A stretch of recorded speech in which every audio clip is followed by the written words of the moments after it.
Monsieur Julien, je suis ravie de vous avoir avec moi. Merci à toi. Alors, on se voit de temps en temps, on se croise à certains événements. Vous êtes deux victimes des injections, Oui. chacun à votre manière, mais vous êtes bien arrangés. Et vous êtes là pour témoigner, évidemment, et de pouvoir expliquer aux gens, évidemment, qu'ils ne sont pas tous seuls dans le même cas et qu'il y en a certains qui ne se rendent pas compte et qu'il est temps peut-être de révéler également qu'ils ont des effets secondaires. Il faut les vivre, il faut les accepter, il faut pouvoir en parler, il faut pouvoir aussi être reconnu. C'est ça. C'est exactement, enfin, tout ce que tu dis, c'est ça. Pardon, je me permets de... Je t'en prie. Alors oui, on est là pour témoigner en tant que victime, mais pas que, parce que voilà, on a créé avec Mélanie Maupas et Alain Maupas l'association AA Victimes, donc AAVIC, plus loin Team TEAM, suite au fait qu'on a tous des effets indésirables à ce moment-là, puis on se rencontre avec Mélanie Maupas, que beaucoup de gens connaissent maintenant malheureusement dans le sens de la maladie de Charcot. Et là, on l'embrasse fort parce que c'est très très compliqué. Qui est la filleule de... C'est la filleule de Stéphane, d'ailleurs, qu'on a vu tout à l'heure, voilà, et on verra tout à l'heure. Mais on a créé cette association au départ. On voulait faire quelque chose de départemental dans l'Allier, en Auvergne. Et du coup, on s'est rendu compte que ça a vite dépassé les frontières de département. D'ailleurs, ça s'appelait A-Victime 03 V03. Et maintenant, c'est A-Victime parce qu'on a des victimes de toute la France et des dom-tom. Et on approche petit à petit, quasiment, là, par bientôt, malheureusement, j'allais dire, oui, on est bien des 1000 victimes de l'association, enfin 1000 adhérents, pardon. Et surtout, le but, comme tu l'as dit, c'est nous, la reconnaissance et l'aide médicale, qui est primordiale aujourd'hui, parce qu'on se rend compte qu'il y a une errance. Une errance et un désert médical déjà énorme. Cette errance médicale où on a dit à beaucoup de victimes, mais c'est dans votre tête, il se passe rien. Déjà, allez, on va dire. C'est inaudible déjà. C'est inaudible. Pour des victimes qui souffrent tous les jours, c'est inaudible. Sachant qu'on a rien demandé. C'est ça. Et qu'on a fait confiance quand même. Exactement. Et en fait, on se dit que, enfin, aujourd'hui, on a eu raison.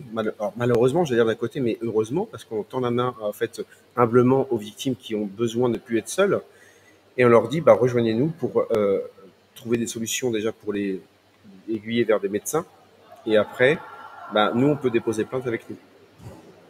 On a des avocats qui sont superbes. Vraiment, je peux le dire 1 milliard de fois. Alors, est-ce que c'est des plaintes à titre individuel ou des plaintes collectives? Parce que je sais bien qu'il faut faire attention. Oui, tout à fait. Alors, individuel, pourquoi? Parce qu'en fait, on s'était renseigné à titre collectif du fait ou non de l'association.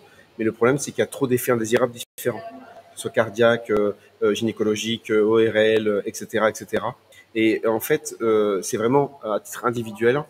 Alors, je ne vais pas trop en dire parce qu'effectivement, si les gens sont intéressés, ils viennent nous voir. C'est ça. Mais on a des avocats qui sont merveilleux, remplis d'humanité, et ils sont là vraiment pour nous aider. Alors, ils sont reconnus, beaucoup d'effets sont reconnus parce qu'on a reçu la liste des effets qui sont combien de pages? C'est presque une dizaine de pages. C'est énorme. Il y a énorme. C'est énorme. Alors parce qu'on touche à l'immunité, donc il faut quand même comprendre aussi, parce que le problème de ce genre de vaccin, c'est pas un effet secondaire typique, c'est comme on affaiblit l'immunité de la personne. Vu que si toi tu es faible du foie, ou que toi tu es faible des yeux, ou que toi tu es faible de ceci, ou tu as une maladie qui se développe en fonction de la faiblesse aussi du corps. C'est ça, oui. Enfin, alors, dans le cas de Mélanie, je vais être un peu plus... différent. C'est différent parce qu'elle a fait tous les tests génétiques et ses parents aussi héréditaires. Enfin, c'est la même chose, mais où il y avait rien du tout, et surtout à cet âge-là. Et l'imputabilité est faite à la pharmacovigilance. Alors, ça veut dire, elle l'a très bien dit tout à l'heure d'ailleurs, Sophie, pendant la table ronde, c'est un début, mais le dernier organisme qui doit valider en France, c'est l'ANSM, l'Agence nationale de sécurité du médicament. Et aujourd'hui, pour l'instant, malheureusement, ils ne valident rien. On le sait pourquoi, mais on demande de le faire. C'est une question d'humanité derrière. Comme tout médicament, il y a des effets indésirables, et il est temps de les prendre en charge 5 ans après. On est reçu au ministère de la Santé 2 fois ces derniers mois, où on a pu interpeller le ministre à Vichy, et après on a pu voir ses conseillers à Paris. Eux, ils reconnaissent oralement qu'il y a des effets indésirables et des Covid. Mais qu'est-ce que vous attendez pour reconnaître? Alors, je peux pas trop dire là, mais vous savez la réponse. De toute manière, bon, je veux dire, à partir du moment où ça risque de faire jurisprudence, il y a énormément d'argent qui est mis en... Moi, je peux me permettre de le dire. Je veux dire, moi, perso, je m'en rends bien compte. Je veux dire, on est au stade, donc à partir du moment où il y a jurisprudence, on se rend bien compte qu'il y a beaucoup de victimes qui vont se manifester. Vous faites le chemin, hein, vous êtes en train de faire le chemin pour d'autres victimes, et c'est ça que... beaucoup ont, à un moment donné, critiqué les personnes qui étaient vaccinées parce qu'on avait perdu nos libertés. J'entendais ce genre de discours, je l'ai entendu. Et je me suis dit, mais non, si vous êtes aussi victime. Nous, on a été victimes parce qu'on a été punis de ne pas avoir de vaccination. Mais vous payez le prix fort. Et on aurait aimé, nous, que ça se passe pas. Tu vois, donc de deux côtés, je veux dire, on est complètement victime parce que vous payez dans votre corps, dans votre chair. On a tous subi un préjudice. Exactement. Dans la situation personnelle qu'on avait, physique. Voilà, exactement, ouais, tout à fait. En fonction du cas par cas, on a tous subi un préjudice en fait, et c'est ça qui est terrible. C'est que qu'est-ce que ça vous apporte, ça, je veux dire, de vous retrouver comme ça, qu'est-ce que ça vous apporte? Déjà, le côté humain des choses, c'est-à-dire que ça fait du bien, parce qu'on se comprend déjà entre nous. Le fait que quand tu parles à quelqu'un qui a des effets indésirables comme toi depuis 4 ans et qui te dit, bah voilà, je suis fatigué, j'ai des douleurs là, ici, comme ça, j'appréhende plus les choses pareilles, le brouillard cérébral. Ah oui, mais j'ai pareil, je comprends. Ça veut pas, voilà, exactement. Ça veut pas dire qu'on n'écoute pas les autres, mais forcément, oui, ce ressenti-là. Est-ce que ça ne vous emmène pas quand même dans un cocon? Je veux dire, est-ce que vous ne restez peut-être pas trop entre vous? Je pose la question comme ça. Non, parce qu'on a la porte ouverte à tout le monde. Je veux dire, oui, on a Julie qui nous a rejoint, on a Roselyne qui nous a rejoint. Enfin, on a tellement de. Et puis même des gens en dehors, en fait, qui ne sont pas vaccinés. Au début, quand on était. Enfin, moi, quand j'ai connu Mathieu en 2020. Fin 2023. Oui, fin 2023, et j'ai rejoint l'association. Je rencontre Mathieu pour la première fois à Vierzon. Et d'ailleurs, c'est là où est née aussi la suite de l'association en Alsace-Moselle. Et en fait, on se regarde, on se dit bonjour, on discute, mais voilà, on savait qu'on avait le même genre de pathologie et on s'entend, on crée des liens, forcément, c'est sûr. On part ensemble dans des manifestations pour pouvoir faire entendre et reconnaître cette... Ah, mais oui. Et c'est ça aussi, c'est primordial. Alors, et qu'est-ce qu'une victime a envie surtout? Et je veux dire, parce que bon. Qu'on la croit. Qu'on la croit. Qu'on l'entende. Qu'on l'entende, merci. Ah oui. Qu'on la croit, que l'entende, ça va. Voilà, c'est exactement ça. Et toi, le complément, qu'on la croit, qu'on l'entende. C'est exactement ça, en fait. Je veux dire, alors, c'est peut-être pas une reconnaissance, je veux dire, parce que judiciaire, malheureusement, le problème, c'est que pour le moment, la justice, c'est pas toujours. Top, on sait que ça va prendre du temps, il faut être conscient de tout ça. Mais déjà que la population comprenne et qu'elle entende votre souffrance, ça, je pense que c'est nécessaire. Donc, les victimes ont besoin d'une écoute. C'est déjà, je pense que ça fait déjà partie d'une thérapie inconsciente. C'est de réparation. Une réparation de la reconnaissance de l'autre et une réparation. C'est ça, tout à fait. Tu as très bien dit les choses. Je pense qu'il y a une forme de réparation. Moi, je prends l'exemple que je donne tout à l'heure. Je peux en donner tellement d'exemples, mais une femme qui me dit, Mathieu, ça fait 3 ans que je dors pas, on échange pendant 1h30, et elle m'écrit le lendemain en mettant juste, Mathieu, c'est la première nuit que je fais depuis 3 ans, parce qu'on avait échangé 1h30 avant, la veille, et que j'avais dit, oui, moi, je suis pas médecin, mais je te crois pour les circonstances qui t'arrivent, et puis que le doute est permis. C'est une libération. Oui, c'est ça. C'est une libération. Ouais. On est entendu, on est écouté, et on est enfin pris en compte. Et en fait, c'est ce pourquoi on est là, les assos, pour les entendre. Parce que le problème, c'est qu'il y a eu tellement de déchirements dans les familles, des gens qui ont été lâchés. Vous croyez pas? Moi, j'ai eu la chance d'avoir une famille, mais il y en a beaucoup, énormément. Ils sont déchirés, ouais. C'est terrible. Oui, parce qu'en plus, ils sont en souffrance, donc une souffrance qui ne se voit pas nécessairement, parce que tous les handicaps ne sont pas visibles. Ouais, 80%. 80% d'ailleurs, oui. Et ça, c'est vrai, ouais. C'est pour ça que j'aime bien de le répéter. Donc, la plupart des handicaps. Merci de le dire. Mais bien sûr, la plupart des handicaps ne se voient pas, mais on les subit. Et je vais dire, donc, dans la famille qui doit, à un moment, on tient le coup, 1 an, ça devient long.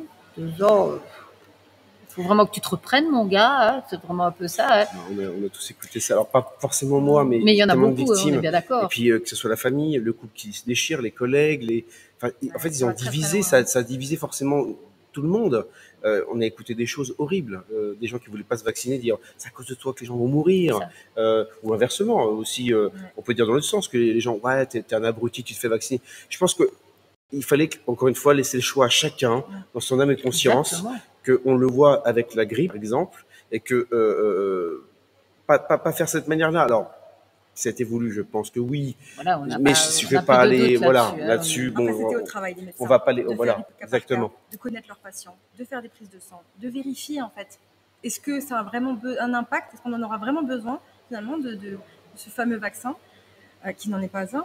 Les médecins n'ont pas fait leur travail en fait. Ils auraient dû faire tester leurs patients, vérifier s'il y avait besoin ou pas, en fonction des pathologies, en fonction de plein de choses. Et là, est-ce que vous êtes Dans quel état d'esprit vous êtes plutôt?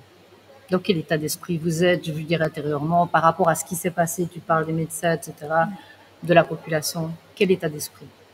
Moi, aujourd'hui, je suis plutôt, j'ai envie de dire, apaisée. Parce qu'en fait, j'ai compris plein de choses durant ces 4 années. J'ai eu un réveil, mais vraiment très brutal. Je savais pas, enfin, j'imaginais même pas tout ce que je sais aujourd'hui. Déjà, le pourquoi ils nous ont fait ça. Comment c'est possible d'infliger ça à sa propre race. Et en fait, ça m'a permis d'avoir une certaine ouverture, de comprendre certaines choses et de me dire peut-être que fallait que je passe par là aussi pour pouvoir peut-être rencontrer Mathieu, Macha, et qu'on fasse quelque chose ensemble, qu'on se retrouve dans des circonstances un petit peu délicates. Mais en fait, au jour d'aujourd'hui, on se bat pour toutes ces personnes qui, justement, ne peuvent peut-être plus se déplacer, ne peuvent pas forcément parler, qui sont déjà parties parce qu'elles ne pourront jamais se défendre.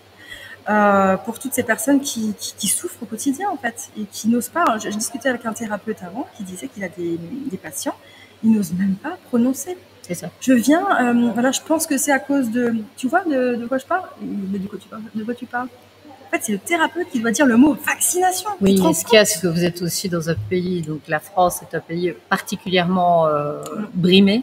Je veux dire, les autres le sont aussi, mais bien je veux sûr, dire, mais la France est particulièrement. Vous avez le summum au niveau brimade, et je veux dire le mot vaccination. C'est vrai que même moi, j'aurais difficile de le dire parce que pour moi déjà, c'est pas une vaccination, c'est un meurtre, c'est un génocide, c'est même un démocide, un produit, démocide, parce que là, c'est une dépopulation mondiale. On est clair là-dessus, et je pense que de plus en plus on s'en rend compte, parce que là les cas sont fulgurants, les cancers, les turbocancers, on en parlait encore lors d'une conférence, ça va grimper au fur et à mesure, des jeunes de plus en plus jeunes qui ont des problèmes de santé, et là ça a été réellement, pour ne pas arriver à dénoncer, c'est qu'il y a quand même une volonté de nuire. Et c'est ça qui est grave, en fait. De toute façon, c'est démontré dans le discours des médecins qui sont là, de Dr Sabatier, voilà, je veux dire, Corinne Lalo, dans ses statistiques et dans son livre. Tous ces gens-là, ils sont quand même, on a la chance quand même de les avoir, d'avoir des choses qui sont osé quand même. Heureusement que vous avez des médecins qui sont parce qu'on pointe du doigt les médecins. On a des médecins, nous, dans les groupes qui ont osé, qui se sont pénalisés complètement et qui ont osé affronter la justice, des soignants qui ont accepté de faire des faux passes pour aider leurs patients, des médecins qui ont refusé de vacciner, et chapeau. Et ça, c'est un peu une question personnelle aussi. Maintenant, quand parfois on découvre avec la souffrance, parfois on découvre avec le fait de ne pas vouloir agresser. On a des expériences différentes de ce qui s'est passé. On a tous un peu une expérience différente de ce qui s'est passé. C'est ça qui est intéressant aussi, justement, l'appréhension de chacun. On a cette appréhension du Covid au sens large, qu'il s'est passé quelque chose de grave. Parce qu'on parlait du Covid, mais c'est pas que le Covid. Voilà, quand je dis du sens large, le mot Covid, en fait, pour moi, ça veut dire beaucoup de choses. C'est ça. C'est bien sûr le virus parce qu'il existe, mais voilà, c'est perte de liberté, exactement, passe sanitaire, vaccination obligatoire, pardon, parce qu'on va dire, même si je peux pas tout dire moi en tant que président, voilà, bon, il y a des choses que je peux pas cautionner, mais on se rend compte qu'il s'est passé il y a un avant-après 2020. C'est ça. Ça, c'est clair et net. Et ça, il y a enfin, je défie quiconque me dire que ça n'a rien à changer depuis. Les politiciens le savent, et puis même votre président dit nous sommes en guerre. Donc il y a une guerre. Ces mots-là, le problème, c'est que c'est la guerre contre qui? Est-ce que c'est la guerre contre un autre peuple, ou est-ce que c'est la guerre contre le vivant? Et là, je vais dire, moi, je peux me permettre de le dire. Je le dirais. Moi, je le dirais. Moi, il n'y a pas de souci. Parce que bon, voilà, il faut appeler un chat un chat. Je dirais, à un moment donné, il faut se positionner, se dire, est-ce qu'on accepte ou est-ce qu'on... Le problème, c'est qu'ils ont géré, ils ont contrôlé tout ça, ils ont contrôlé les gens par la peur. Moi, aujourd'hui, je n'ai plus peur. Je n'ai plus peur. Je sais où je vais, je sais ce que je vaux, je sais où je dois aller. Et en fait, on ira jusqu'au bout dans ce combat. Je crois que c'est devenu un basculement, en fait. Mais oui, parce qu'ils ont voulu nous détruire, mais ils nous ont rendus plus forts. C'est ça. C'est un peu cette idée. Quand je dis c'est diviser pour mieux régner, en fait, ce qui va les emmerder, c'est qu'on se rassemble. Et c'est ce qui se passe. On le voit aujourd'hui avec l'UR. Une grande salle, un grand compte. Le monde qu'il y a, enfin, on se rend pas compte que c'est vraiment très grand. Oui, c'est ça. Mais il y a beaucoup de monde. Il y a beaucoup de monde. Et nous, moi, je le dis, quand on est sur les marchés ou la braderie de Moulins, où il y a plus de 15-20 000 personnes qui passent, les gens nous disent à 99%, bravo, c'est les vaccins, Ah, mais continuez, bravo. Mais je crois que c'est pour ça que je me dis qu'il y a beaucoup de monde aussi qui ne se positionnent pas. Parce que ils ne sont peut-être pas capables de prendre ils n'ont pas cet esprit combatif, peut-être comme. Oui, comme puis quand t'es pas concerné, certains, pardon. Aussi. Ils se sont pas. Alors, ils écoutent Voilà. ce qui se passe. Ils n'ont pas besoin de mais se positionner. mais alors, ça, c'est aussi le côté humain. C'est-à-dire que je pense qu'il y a des gens, effectivement, quand tu vis pas les choses, ils ne comprennent pas ce qui peut se passer réellement et la violence des choses. C'est ça. Mais nous, on il y le en a voit. beaucoup, Ah, mais moi, nous, il y avait tous les portraits comme ça de victimes à Moulins. Donc, dimanche, on avait fait un très beau stand avec le papa de Mélanie et l'autre Daniel, la secrétaire, etc., Géraldine et tous les autres. Et les gens s'arrêtaient. Moi, j'ai vu une dame, ça m'a marqué, hein. Avec les larmes aux yeux. Oui, et surtout, c'est qu'elle rigole. Il y avait des stands très sympas avant, de la braderie, des vêtements. Et je la vois, donc elle arrive comme ça, je la regarde comme ça, et je vois son sourire mais disparaître d'un coup, parce qu'elle voit les portraits, et je vois l'émotion dans ses regards. Dire, mais, parce qu'en plus, on avait fait exprès de mettre que des charcots, pour montrer la violence des choses, et tu sens elle passe du sourire détendu à quelque chose qui l'inquiète. Alors, j'ai vu ça à Spa, je fais Namur et Spa, entre autres, et j'ai remarqué effectivement que les gens se promenaient comme au cimetière. C'était cette sensation, tu vois ce que je veux dire? C'était ce respect de marcher doucement et de lire. Ouais, j'ai trouvé ça. Ou de chuchoter quand les gens. Oui. Moi, je vois une jeune fille, c'est fou, hein. Une jeune fille qui dit, qui regarde, je sais pas, 18-20 ans, hein. Elle regarde, elle dit à Géraldine, ah, mais c'est des victimes de Covid, de vaccin Covid, oui, oui. Et j'écoute qu'elle parle à son copain en partant, elle dit, ça se trouve, c'est moi qui serai là, sur ce mur-là dans 2 ans. Ou 1 an. Tu te rends compte cette phrase-là mais elle a conscience, ça veut dire que elle l'a fait, elle le dit, et elle se dit peut-être que moi dans quelques années je serai là, quoi. Et espérons pas dans le côté des morts aussi. Donc on sent qu'il y a une prise de conscience de la population, et c'est ce qu'on dit au ministère. Je dis, mais pourquoi vous communiquez pas là-dessus? Alors on sait pourquoi, mais je dis, vous êtes fait du mal vous-même. Quand le ministre sortant nous dit, mais on est pile Pasteur, quand je vois qu'il y a que 30% de personnes qui se vaccinent, mais en fait, si vous communiquerez beaucoup mieux sur les effets indésirables et la manière de faire, les gens auraient beaucoup plus confiance. Là, les gens ont perdu cette confiance-là. C'est ça. Même pour le vaccin. Non, mais moi, les gens autour de moi me disent, mais Mathieu, sans qu'on leur dise, parce que nous, on n'a pas ce discours-là. Ils me disent tout ça. Des personnes âgées qui viennent me voir. Une dame qui vient me voir, me dit, vous savez, j'ai eu 8 doses, et je vois toute limite honteuse de me dire ça. Je dis, mais je vous juge pas, madame. Elle me dit, je peux vous dire une chose, hein. Elle me dit, ils m'ont rompu, comme ça, elle me dit. Ils m'ont rompu. Et en fait, les gens prennent conscience que oui, en plus, tout le monde avait le Covid. Ah oui, derrière, où il n'y a jamais eu tant de Covid. Voilà, la troisième dose était le booster, le fameux booster qui a emmené une vague de Covid impressionnante après, dans les 10 jours qui suivaient la troisième vaccination. Donc les gens ont compris que, en fait, ils disaient que ça protégeait, mais ça protégeait rien du tout, en fait. Ça a été beaucoup de mensonges. Et ça, c'est impardonnable. Alors, comment vous voyez votre vie quand il y aura une reconnaissance? Parce que tu vois, je me pose la question. Ça, c'est mon. Non, mais c'est ta question intéressante. Parce que je suis en train de me poser la question depuis 15 jours et j'en parle de temps en temps dans mes vidéos. Je suis inquiète parce que je vois qu'il y en a beaucoup qui se battent et qui sont dans ce combat de reconnaissance, de paraître la victime, parce que c'est normal, c'est un droit. Mais à côté de ça, est-ce que vous appréhendez peut-être après? Est-ce que vous préparez l'après? Est-ce que vous vous rendez compte de votre vie après? Qu'est-ce qu'il va avoir après quand ce sera terminé? C'est une très bonne question. Ouais. Alors l'après, moi j'avoue que je vis au jour le jour maintenant parce que pour être passé pas loin de la mort, finalité, tout ça. Enfin, on se dit la vie est tellement courte. J'y pense un petit peu pour pas te cacher. Me dire exactement quoi. Non, je sais que je veux rester. Aujourd'hui, il y a des choses que je sais que je ne veux plus. Par contre, je sais que je veux rester dans ce domaine-là de tendre la main aux autres. Oui, par exemple, ou de pouvoir aider les autres. Ça, c'est sûr. De toute façon, je suis quelqu'un qui ne restera pas à rien faire parce que je suis pas comme ça. Je suis un caractère où moi, rester dans le canapé toute la journée, c'est pas mon truc. Je ne sais pas faire. J'ai besoin de me rendre utile. Et en fait, l'association dont on prend tellement d'ampleur, c'est vrai qu'il y a des choses qui nous dépassent. Et je pense que j'ai envie de rester dans ce monde-là.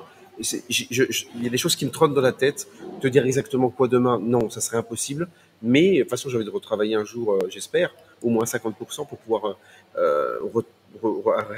arriver à nouveau dans le monde du travail. Mais vu le travail que ça me prend avec l'association, je peux dire que tout le monde me le dit, hein, Mathieu, c'est comme si tu faisais un boulot, quoi. Alors, c'est pas tout à fait pareil, on est d'accord, parce que j'ai pas ces contraintes d'employeur, tout ça, mais je suis vraiment très occupé, mais en plus, c'est du lundi au dimanche. Oui, il n'y a pas d'horaire. Oui, mais comme toi. Il n'y a pas d'horaire quand on fait... Puis je m'investis, voilà, exactement, à 1000%, et puis tous ceux qui sont avec nous, en fait. Est-ce que tu n'as pas peur qu'il y ait une petite qui perde pied à ce moment? Est-ce que vous avez prévu mais si, des j'ai pensé, aides? moi. Alors, Moi, je pense qu'il y a besoin d'une aide. Psychologue et tout voilà. ça. Si, justement, on s'est déjà renseigné et c'est vraiment, ta question est parfaite. C'est si, évidemment que si. Et je dis aux gens, parce qu'en fait, comme tu l'as dit, il y a ce statut de victime. Oui. Et je pense que certaines victimes, alors ce que je vais dire, c'est peut-être dur. Hein. Non, j'aime bien que tu sois honnête, parce que justement, je me suis posé la question. On s'est posé des questions à un moment donné. Oui. C'est un cas ou deux peut-être de Oui. se contempler dans ce statut de victime. Oui. Et de se dire, parce que ce n'est pas un danger. De dire voilà, tu peux pas, ah non, je suis victime. Tu peux pas faire ça, ah non, je suis victime. Et justement, moi, je pense que c'est un danger. Oui. Ce qui est important, c'est de garder ce moral-là. Tu sais, ce fameux triangle de Cartman. Exactement. Et je me dis qu'à un moment donné, il va falloir, si on reste dans l'état de victime et qu'on ne se prend pas en charge et qu'on ne devient pas responsable, c'est-à-dire, j'ai prends ma responsabilité, oui, effectivement. Bon, là, je me suis fait injecter, c'est ma responsabilité. À côté de ça, ils m'ont arnaqué, c'est leur responsabilité. Pardonner. Donc, donner sa part à chacun.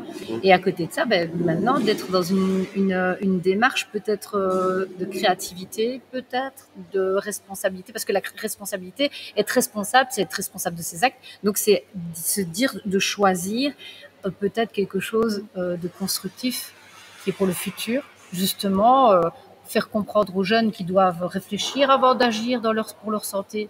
Peut-être la prévention santé, prévention immunité. Ce sera peut-être une possibilité, mais je vais dire, il faut. Je me suis posé, bon voilà, mes auditeurs ils le savent. Je me pose des questions parfois dans la voiture. J'ouvre mon écran, je me pose des questions. Non, mais tu l'as dit, d'aller témoigner, d'aller peut-être dans les lycées, collèges, de dire, oui, vous êtes jeune, vous avez raison de profiter de la jeunesse, mais n'oubliez pas votre santé. La santé, c'est précieux. Et au travail, c'est-à-dire que l'expérience d'avoir vécu des choses horribles. C'est notre pouvoir, en fait. Ça nous appartient. Ça, tu l'as très bien dit tout à l'heure. Personne n'a le droit de toucher à notre corps. On fait ce qu'on veut, quand même. C'est un viol. Vous avez subi un viol mécanique. Je veux dire, il y a les viols psychologiques, les viols physiques, mais le viol. Là, il y a eu un viol de la médecine sur votre corps. Une injection qui était un produit délétère et qui n'était pas un produit qui était pour votre bien. Que vous n'avez pas consenti avec toutes les informations nécessaires pour pouvoir le consentir. Mais tu le dis bien, encore une fois, et peut-être revoir aussi le système de santé. Alors, pas tout remettre en cause. Moi, j'ai beaucoup de respect pour le corps médical. Attention, il y a des gens encore bien dans le corps médical. Moi, j'ai vraiment... Après, il y a des pourris aussi, mais comme tout métier. Mais voilà, une appréhension différente, comme tu l'as dit, peut-être faire de la prévention beaucoup plus tôt, au lieu de parler des choses plutôt peut-être pas si intéressantes, parler de comment appréhender la vie, comment de prendre soin de sa santé. Alors on le dit, voilà, manger 5 fruits et légumes, c'est très bien, mais c'est pas assez. On ne peut pas dire aux gens juste marquer un bandeau en haut, manger 5 fruits et légumes. Par contre, c'est bien ce qu'on fait, hein. Mais non. C'est un peu d'hypocrisie, ça. Voilà, c'est hypocrite. Exactement. À côté de ça, ils font autre chose qui montre que ce n'est pas le but. C'est pas la santé. Mais d'ailleurs, hier, quand on mange sur l'heure de repos, il y a les frites, tout ça, c'est marqué manger 5 fruits et légumes. Alors, c'est hypocrite. C'est un peu comme les paquets de cigarettes, voilà, c'est ça, avec les photos. Et tu sais quoi, ils devraient mettre des photos de toutes les victimes sur les vaccins. Pourquoi pas? Mais tu sais qu'on en avait parlé, ça. Mais attends, faire des photos parce qu'on a déjà les portraits là et de mettre sur les boîtes des vaccins et mettre vous vaccinez peut vous tuer ou vous rendre handicapé à vie ou malade ou gravement malade, etc. Exactement. Mais moi, c'est ce que j'en veux un peu d'ailleurs la seule chose que je peux vouloir un petit peu à certains médecins, c'est d'avoir pas été aussi clair, de dire, parce que moi, quelqu'un m'aurait dit vraiment, Mathieu, peut-être naïvement, hein, tu te fais injecter et tu peux possiblement tomber gravement malade, parce que moi j'y vais, j'ai pas peur de cette injection, j'ai pas peur des piqûres. Peut-être sur le coup, j'aurais dit, vous me laissez réfléchir un peu quand même. Exactement, comme dans une opération. Tu vas chez l'anesthésiste, logiquement, l'anesthésie, c'est censé te dire, bon, ça peut ne pas bien se passer parce que tout acte médical a quand même un risque potentiel. J'ai envie de dire que même pour les vaccins pédiatriques, aucun médecin va dire à aucun parent qu'il y a des risques. Mais on les oblige même. Donc je veux dire, vu que c'est un cursus vaccinal, tu es obligé de suivre un cursus vaccinal. Et j'irais même plus loin dans le cursus des médecins, d'aller plus loin dans faire la remontée à la pharmacovigilance. Ils n'ont pas fait. Mais pourquoi? Alors mais c'est tellement survolé en fait. Donc je pense qu'il y a quand même des choses qui sont importantes. Mais c'était compliqué d'accéder à ça parce que je veux dire, même quand je vois toute démarche que tu entames est toujours très compliquée parce que c'est ça, c'est tellement décourageant dès le départ. C'est un peu comme quand tu téléphones à la banque et que tu as la musique de la banque qui te fait patienter, tu vois. C'est un peu cette idée, ce labyrinthe de papiers et de choses que tu dois faire pour pouvoir être reconnu. Mais tout est voulu, tout ça. On le sait. Tout est voulu, bien C'est sûr. voulu de décourager les gens. Maintenant, il faudrait Moi, j'ai une peut-être dame qui créer me un dit- système. Alors, peut-être ça fait partie Mais aussi moi, je le dis, de la je pense presse. qu'on arrive au bout d'un système. Moi, je suis quelqu'un de très pacifique. On peut faire les choses intelligemment, d'échanger, de faire des, voilà, comme on dit, le RIC, qui parlait à un moment C'est donné, ça. les gilets jaunes, de faire participer, comme en Suisse, la population, en fait. Que les gens se sentent concernés. Parce qu'aujourd'hui, en fait, les gens se sentent abandonnés. Donc, forcément, ils ont plus confiance en leur institution. Et je pense que le vaccin fait partie donc de cela. Et encore une fois, on aurait dit, voilà, il y a une pandémie. Comment on peut faire? Est-ce qu'on vaccine tout le monde? Est-ce qu'on vaccine les personnes les plus âgées? Est-ce qu'on fait comme ci, comme ça? On fait participer la population, on vote et on fait à cette demande-là, en fait. Et Mais ils te diront qu'ils n'ont pas eu le temps. oui, Mais alors, ils ont eu le temps, par contre, de faire un vaccin aussi. Moi, je veux dire, puisque à mon avis, bon, vu qu'on a vu qu'il y avait des brevets qui étaient déjà sur les nanoparticules, le graphène, etc., qui sont évidemment reprises dans les injections, c'est là que tu te dis, voilà, je veux dire, on va pas se poser 36 000 questions. Hein. Non, je peux pas rentrer dedans. En fait, mais... j'ai envie de dire, c'est pour ça que moi, je ne supporte pas l'injustice. C'est pour ça que j'ai décidé de mener mon combat de mon côté en demandant une expertise médicale pour faire reconnaître le lien entre cette péricardite et ces injections. Et peu importe l'issue finale, je serai déjà, quoi qu'il arrive, fière d'avoir été au bout. Si je gagne, c'est sûr que ça va faire jurisprudence pour les autres victimes, mais ça va donner de l'espoir aussi. Si je ne gagne pas, tu auras fait le nécessaire. J'aurais fait le nécessaire, mais je pense que je me retournerai contre les personnes qui m'ont injecté. Parce qu'à un moment donné, il y avait quelqu'un qui va devoir payer. Je suis désolée pour ces personnes, mais ces personnes-là devront se retourner contre eux. Plus haut, en fait. C'est à eux de faire le nécessaire. Je suis désolée, mais à un moment donné, moi, que chacun prenne sa responsabilité, parce que là, on revient à Nuremberg. On en a parlé tout à l'heure lors d'une interview où, lors du procès de Nuremberg, qu'est-ce qui s'est passé? Chacun disait oui, mais je suivais les ordres. Alors qu'il y en a un qui va devoir prendre ses responsabilités. Parce qu'il y a bien un donneur d'ordre à un moment donné. Il y a bien un qui va aboutir au-dessus de la pyramide. Et donc là, il faudra bien qu'il casque. Sauf que, bon, on sait très bien que certaines sociétés se sont bien protégées et ont prévu des parachutés du style qui n'ont rien à voir là-dedans, hein, et que s'il y a un problème, ce sera payé par l'Europe, les effets secondaires. Et qui paye? Qui paye l'Europe, bien évidemment? Peut-être dans nos taxes. Un peu beaucoup même, je pense. En fait, ça revient toujours au même. Exactement, c'est le serpent qui se mord la queue, et c'est ça qui est très vicieux dans leur manipulation. Il y a ça aussi que les gens ont peut-être ras-le-bol aussi. Alors peut-être que, est-ce que c'est la piste nécessairement, ou est-ce que c'est peut-être le fait, l'acceptation, à un moment, de se dire, ok, j'ai été victime, et là maintenant, on va passer à autre chose, dans éviter la prochaine fois. D'être dans la construction, d'éviter la prochaine fois, et peut-être aussi, parce que la déception, elle sera là pour certains, on en est convaincu. Moi, je connais des gens qui sont en procédure judiciaire depuis 40 ans. Pourquoi? Parce que quand on parle d'assurance, qui ne vont pas se manger entre eux, de toute manière, hein, quand c'est les mêmes bureaux d'assurance, tu sais, pour un accident de voiture, on attend qu'il y en ait un qui crève. On va être cru, hein. Mais il y en a un qui doit crever, parce que sinon, là, ça va être un peu embêtant. Hein. Tu comprends? Donc, bien sûr, parce que voilà, donc je veux dire, voilà, je me pose des tas de questions et je trouve que c'est à réfléchir aussi, parce que je pense que vous avez ce rôle-là aussi. Oui, alors à notre niveau et humblement, comme on disait tout à l'heure, mais d'y réfléchir. Mais d'y réfléchir, oui, tout à fait. Et je pense qu'il faut préparer, il faut quand même garder voilà, tout à fait des choses par la suite, même si on vit au jour le jour. Bien sûr qu'on pense à l'avenir, parce que voilà, on est parents, parce qu'on a, au nom de l'humain, il faut qu'on réagisse. Parce que c'est pour nous, mais c'est pour le futur de l'humanité. Parce que si chacun pense à sa gueule, dire, écoute, moi là pour l'instant, à la rigueur, bon, c'est un peu la merde, mais ça va passer. Non, on n'y arrivera pas. Il faut qu'on pense plus loin, ça c'est sûr. Mais c'est vrai que ces questions-là de futur je pense qu'aujourd'hui, ces questions-là, je la pose à beaucoup de victimes. Beaucoup ne savent pas me la répondre. Et que je peux comprendre. Hein, non, mais attends, pour chaque chose, hein, c'est un cheminement. Tout à fait, il faut semer la graine. Je comprends très bien. Je pense que là, il y a des choses. Mais il y a des gens très sensés. Mais voilà, moi, on parle toujours d'un cas ou deux où je pense qu'il faut faire très attention.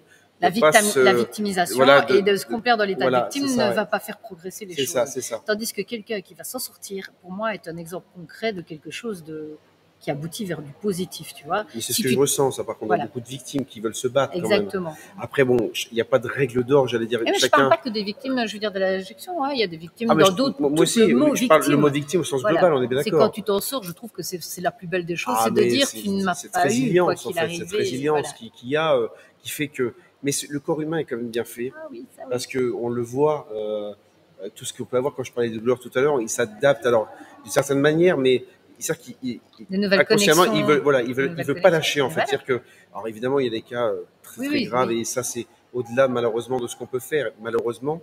Mais on sent quand même, enfin, pour ma part, et même nous, on se disait que, moi, mon corps, en fait, il s'adapte. Moi, j'ai eu des douleurs. On a tous eu des douleurs. Moi, j'allais travailler, encore en mi-temps thérapeutique, avec des douleurs, mais qui me brûlaient les jambes et le dos. Je pense que des gens, non, je vais pas dire ça, des gens pas malades, on va dire, n'auraient pas pu les travailler à ma place. Moi, j'y allais quand même. Alors, je dis pas que je suis surhumain, attention, je dis pas ça. C'était normal, mais parce que c'est difficile de se dire, il faut qu'on s'arrête. Mais parce qu'on est déjà à mi-temps. Et puis même, la notion de douleur est vraiment très aléatoire.